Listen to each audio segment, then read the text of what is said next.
Kata Imam Ghazali, kalau nu jeling tenan. Kenapa Imam Ghazali disebut Hujatul Islam? Sama nak kepen syukur itu gampang. Duit randuwe, utang wakeh, jatuh tempo, bojo wani, anak kecewa di bapak kowe, terus montek ngamek kowe. Niku jari Imam Ghazali kena sekarang ana nikmat moro kuburan.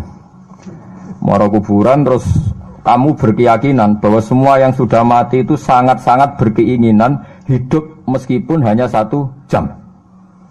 Wong sak donya mulai Nabi Adam nganti saiki kabeh berharap dihidupkan lagi meskipun 1 jam karena ingin membenahi kalimat tauhid la ilaha illallah. Lah kowe iku jek urip. Lah kowe iku jek urip. Berarti wong sak miliar-miliar sing wis mati iku iri mek kowe mergo kok jek urip. Nah, berarti terus kowe syukur ya Allah apapun masalahnya di dunia saya ini hilang semua mergo kula jek urip. Kula bali malih. Dengan demikian kowe muni alhamdulillah aku fasih. Piye wae kowe iku duwe nikmat rupa-rupane urip yang sangat diingini oleh Firaun sekalipun, oleh Namrud, oleh Qarun, orang-orang miliarder dulu, itu sangat berkeinginan sing jenenge urip. Lah kowe nyatane sakniki napa? Iki urip. Berarti ini luar biasa. Paham napa? Luar biasa. Ini tak warai ilmu tauhid itu. Terus nanti setiap saya ngaji setelah selesai sampean baca dijiwai. Sebab itu ketika orang kafir dimasukkan neraka itu sebenarnya Allah itu hanya bilang gini, wakilat usyrakaakum fada'auhum falam yastajibu lahum wa ra'awul adab. Tidak apa-apa, kamu sekarang masuk neraka, kamu tidak menuhankan saya. Kamu minta tolong sama Tuhan kamu. Nah, ketika demikian kita pernah menuhankan yang paling ekstrim tentu menuhankan batu, menuhankan dewa-dewi, atau mungkin Tuhan di bawah itu ya kita menuhankan uang, menuhankan sebab, menuhankan jabatan macam-macam sehingga mengalahkan Tuhan sejati Allah. Terus mereka minta Tuhan-Tuhan itu supaya menolong. Awalnya walhasil akhir cerita itu wadolla anhum ma kanu yaftarun wadolla ankum ma kuntum tasubun wadolla anhum ma kanu yaftarun itu di Quran diulang-ulang dengan beberapa redaksi. Akhirnya hilang apa yang kalian kira ada. Oke, akhirnya hilang apa yang kira kalian ada. Misalnya kita mengatakan bahwa hidup itu harus makan, harus minum. Ternyata nanti di akhirat tanpa makan, tanpa mikun orang hidup. Makanya itu hebatnya ulama, hebatnya ahli sunnah, hebatnya nabi. Nabi itu orang mukmin itu dilatih. Kalau lesu ya makan, kalau ngantuk ya tidur. Tapi kita diajari ada makhluk hidup yaitu malaikat yang tidak makan, tidak tidur.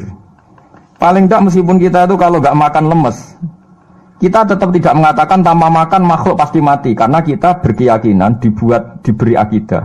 Ada makhluk yang namanya malaikat, tidak makan, tidak minum tapi hidup. Sehingga meskipun kita mengalami kalau tidak makan itu mati, tapi tetap menyisakan satu keyakinan bahwa makan itu tidak syarat hidup. Buktinya malaikat nggak makan, hidup.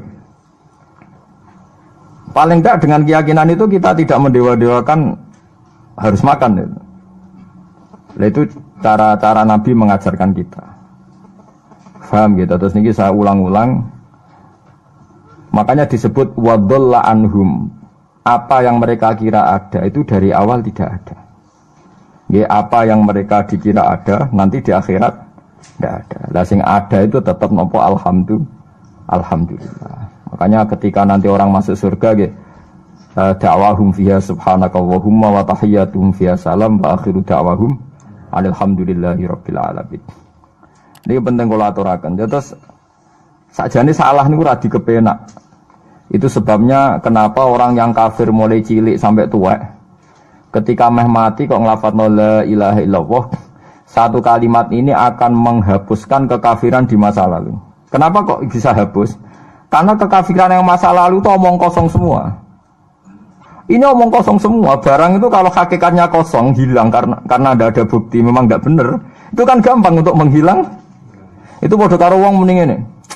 3 miliar ambek 3 miliar. Iku podo karo 5 rupiah. Dari ku gremeng meneh. 1 triliun ambek 1 triliun podo karo 500 rupiah. Omongan gremeng itu kan ya wong edan ngoten mawon kan. Berarti sak urip-uripe muni Isa pangeran ya edan.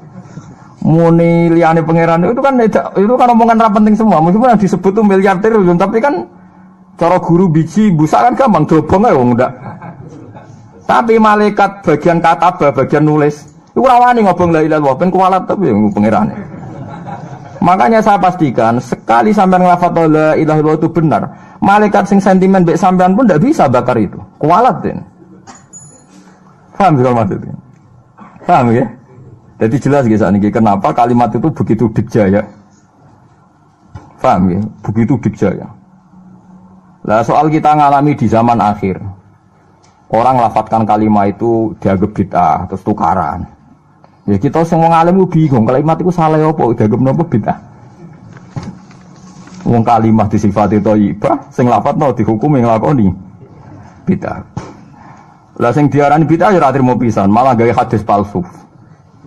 Fadilail wiridani malah palsu hadis. Sajane cara padha warase ngoten ora perlu debat bulet ngoten. Padha warase larnya kono nganggo kapasitas ulama, kita pakai kapasitas apa? Ulama, terus kita diskusi baik-baik. Di kula baleni malih nggih, kenapa kalimat thayyibah disebut kalimat baqiyah? Dalam istilah Quran wal baqiyatus sholihat. Baqiyah itu sesuatu sing abadi. As-sholihat itu sing layak, sing apik, sing selalu duwe eksistensi. Soleh maknane layak. Layak iku mergo wujud. Ya kula baleni malih tak wari filsafat ilmu hakikat. Sing darani layak iku sitok mergo wujud. Nak barang ora wujud itu jenenge dilafadzno tapi mboten layak. Jadi barang ana sing dilafadzno tapi ora layak, ana sing ora usah dilafadzno tapi wis layak disebut sholihat. Saleh maknane apa? Layak atau punya eksistensi. Misalnya begini ya, kula tak warai nggih ben sampeyan nang lafadzno la ilaha illallah niku benar. Ketika manusia itu menganggap yasumu maknanya menganggap itu sesuatu tidak ada tapi dianggap nopo ada, itu jenenge menganggap. Ketika manusia itu menganggap bahwa tidur itu penting, kalau orang tidak tidur itu maka dia akan lemah, kalau orang tidak makan itu dia akan mati. Sebetulnya semua ilmunya manusia itu menganggap, karena diulang-ulang oleh satu kejadian, kalau nak gak mangan itu lesu, nak gak turu itu lemes, terus dia menganggap kalau gak tidur itu orang mati, kalau gak makan itu orang mati. Itu ilmu yang dikatakan oleh para ahli hakikat hanya menganggap itu sah, karena anggapan manusia salah itu sah, keliru ya sah, benar ya sah, tapi ya hanya anggapan. Tapi dalam ilmunya Allah Ta'ala sing abadi, kehidupan itu tidak bersyarat makhluk itu harus makan, dan Allah bisa membuktikan itu lewat Allah menciptakan apa? Malaikat. Nah sehingga semua ilmu selain ilmu hakikat itu dalam bahasa ilmu hakikat disebut kita menganggap, kita merasa tahu. Bukan saya tahu, tapi saya merasa tahu. Nah, liane kalimat la ilaha illallah itu semuanya begitu. Kita merasa tahu bahwa kira-kira begini, kita melihatnya begini. Tapi sing hakikat, sing gak bisa dibatalkan bahkan oleh malaikat sekalipun, niku namun kalimat la ilaha illallah. Nanti disebut kalimatu haqqin 'alaiha nahya wa 'alaiha namut wa 'alaiha nub'atsu insyaallah taala minal amin. Karena yang dikatakan hidup itu roh. Roh itu tidak butuh makan. Ketika jasad itu mati, hancur, itu rohnya kan masih hidup. Dia pindah di alam ulya sana. Roh itu hayat, hayat itu dari kata roh. Roh itu maknanya hidup, hayat maknanya hidup. Roh dan hayat ini satu sistem yang kita tidak tahu, yang tahu hanya Allah. Ini tidak butuh makan. Sing butuh makan, butuh utang, butuh bodoh niku jasad. Paham nggih? Roh ora tau utang, ora tau gadekne BPKB, paham nggih? Enggak melo-melo dia. Makanya ketika jasad kakean pola itu roh nyesal. Kok ngatasnamakan saya demi hidup sampai diruangi utang-utang wong, diruangi uripe bulet. Toh saya bisa hidup tanpa hutang. Lah iku manusia iku aneh. Makanya disebut alam rohaniin itu sudah. Nah, ketika kita mati itu kan yang mati itu jasad. Jasad itu mati, rohnya sowan Allah. Tapi kita secara bodoh mengatakan kita mati. Loh, yang mati itu siapa? Hanya jasad kita, roh kita tidak mati. Yang sowan Allah itu roh kita. Tapi kita bilang kita mati. Ya berarti kita bilang kita mati ya kita mati. Menurut bahasa manusia kalau kita sudah tidak ambekan, tidak makan, tidak minum disebut kita nopo mati. Tapi alhamdulillah kita ini mukmin meskipun bahasakan kita mati terus bahasano mugi-mugi disepunten pangeran niki ruhe nembe sowan mugi-mugi diwelas. Intine dekne ramuni mati. Paham nggih? Mulane malaikat ngrungokno pidatone kiai sing lepas jenazah yo bingung. Perkarane dilepas niki pun mati, mboten saged napa-napa, ra iso njuk sepuro jenengan, ra iso salat, monggo kita salati. Iki sedongakno sakniki ruhe sowan pangeran mugi-mugi selamat. Jare mati, jare sowan. Sowan kan artinya mlaku-mlaku sowan kan. Nah, tapi misalnya mbok bahasano nganggo ilmu sing ekstrim kados kula, nganggo ilmu kelas berat kan malah diguyungake bahwa jasad ini mati, ini tidak penting karena jasad rohnya masih hidup. Maka kita tidak perlu nyolati mayit karena tidak pernah ada mayit karena rohnya masih hidup. Wah kan dianggap edan bareng kan. Makanya sebaiknya orang ilmu hakikat itu tidak perlu jadi kiai. Soalnya kayak kula jadi ulama tapi rasa jadi nopo. Ya jadi kiai sampean ae sing ora paham detail-detailnya alam roh sampai alam nopo? Alam nopo? Jasad. Nah itu keliru itu penting karena kalau tidak keliru itu ya itu tadi. Paham sih kalau maksudnya. Nah, itu disebut.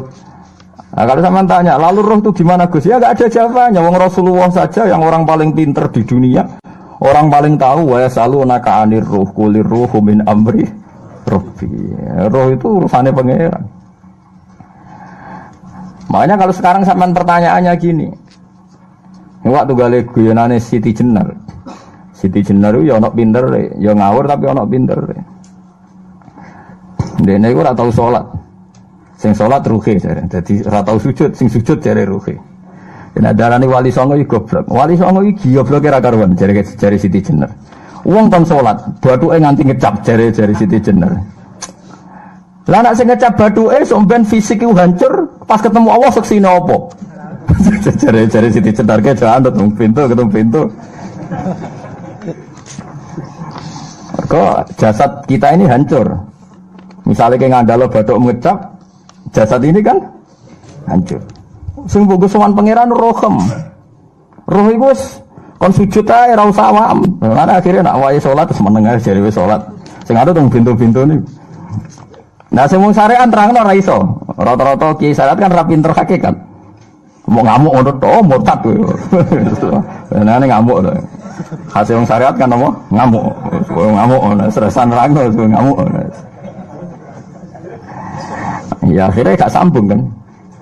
Akhirnya gak sambung. Tapi saya pastikan ajaran Kak Siti Jenar itu sesat. Sesatnya adalah wali-wali yang alim, termasuk wali songo yang alim itu bilang begini. Ketika bathuk kita dikokon sujud ning pangeran, kita sujud itu sebetulnya bukti bahwa fisik kita itu tunduk sama perintah roh. Karena roh kita sujud, roh ini menyuruh fisik kita juga ikut sujud. Jangan jadikan fisik ini rivalnya roh. Itu kita gobloknya Siti Jenar. Kalau roh kamu sujud, fisik kamu tidak sujud, namanya rivalitas. Berarti kowe di jisim, duwe wadak sing ra nurut roh. Berarti rivalitas. Lalu jasad kamu itu sing mimpin sapa kok gak nurut.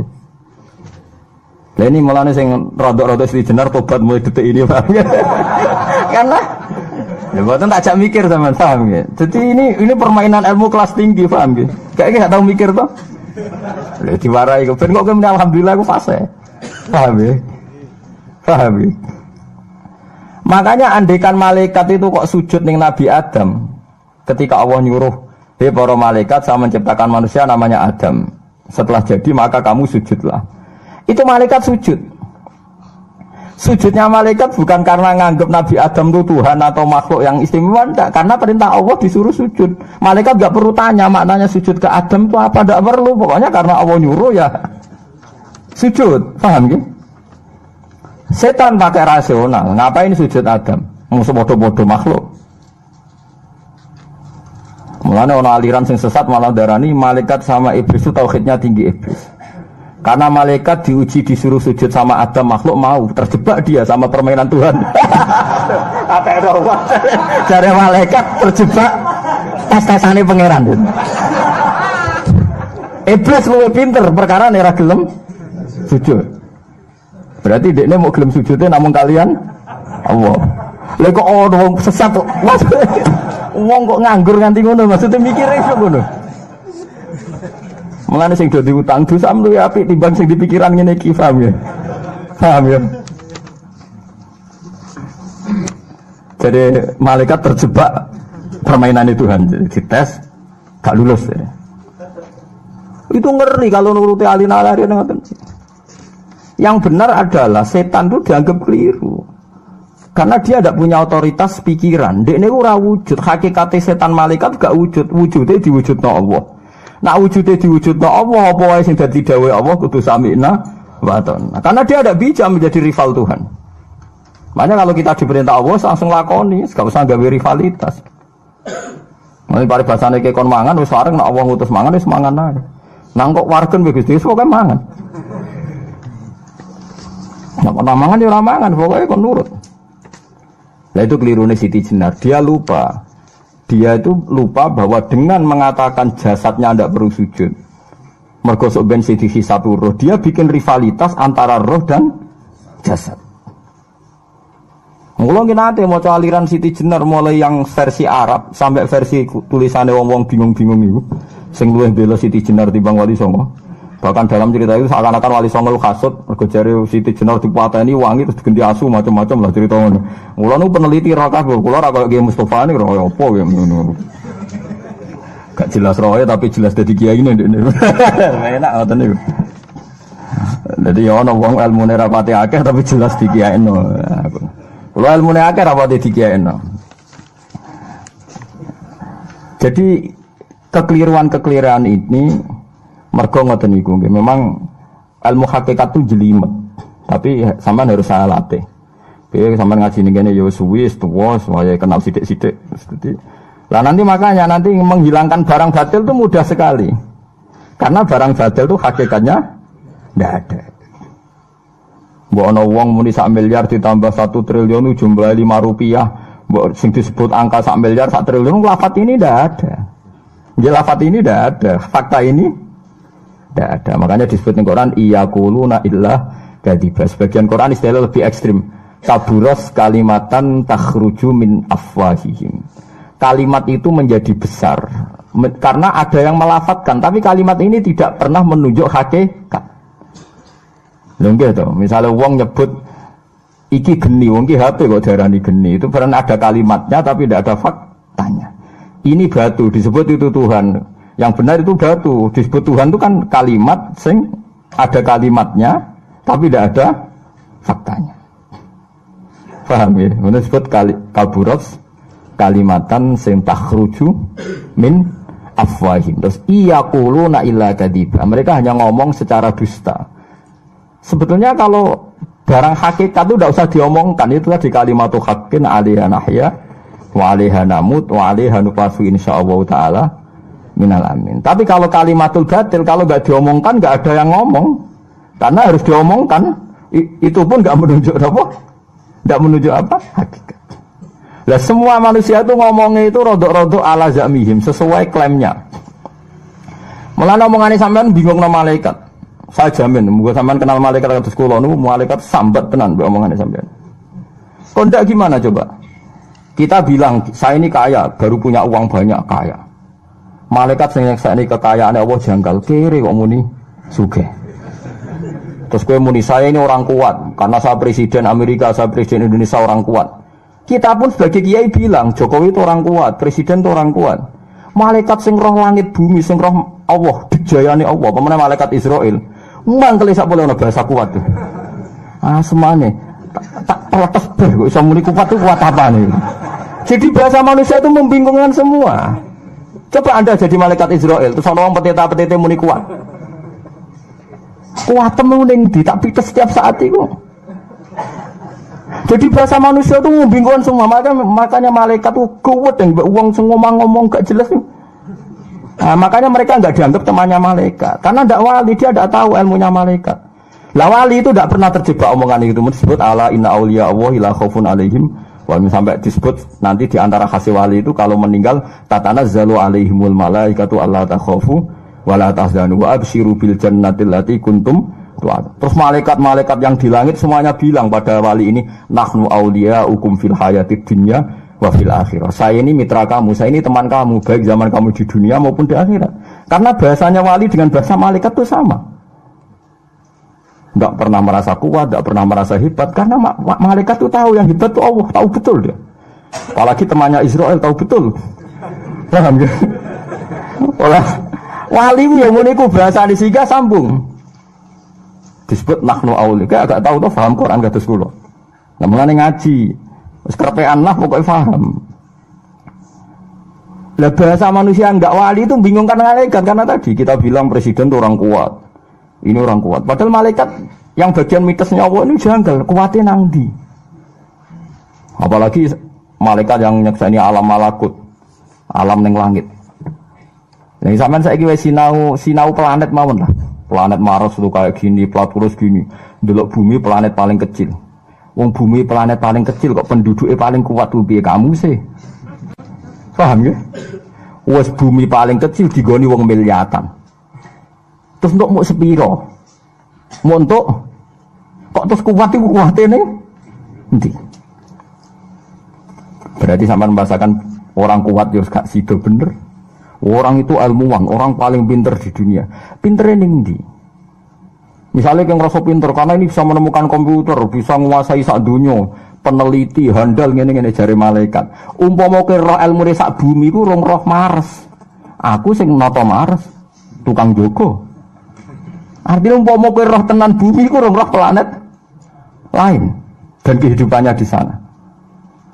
Apa meneh alam malakut, alam roh. Misalnya alam kematian itu butuh ilmu 99, alam dunia mau butuh sitok. Ngendikane Nabi bandingan ilmu dunia sampai akhirat itu 99 banding 1. 1 dibagi wong sak dunia.